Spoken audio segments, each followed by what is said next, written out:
cette pression sur nos forêts a comme conséquence les tarissements de nos eaux, ce qui provoque l'immigration des populations riveraines, ce qui provoque la perturbation des calendriers agricoles et même de la campagne agricole.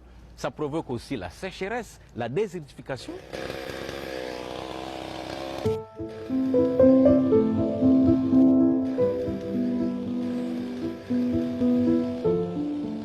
Dans le village de Kibombo, à l'ouest de la RDC, presque tous les adultes coupent les arbres pour produire du charbon de bois qu'ils vendent ensuite pour combler leurs besoins.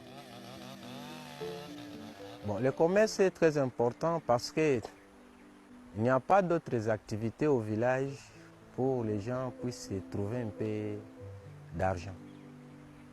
Et puis, c'est un peu rapide, c'est un moyen rapide pour avoir un peu d'argent pour scolariser les enfants et peut-être les soins médicaux.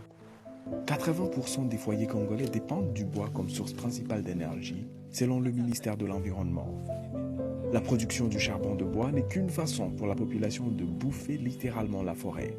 L'agriculture à petite échelle est l'une des principales causes de la destruction permanente des forêts. Elle est responsable d'un tiers de la déforestation, renseigne la FAO. Et dans le cas de la RDC, l'exploitation du bois aggrave la situation. Selon une étude publiée en 2017, la déforestation menace notre biodiversité, autrement dit, la diversité de la vie sur Terre.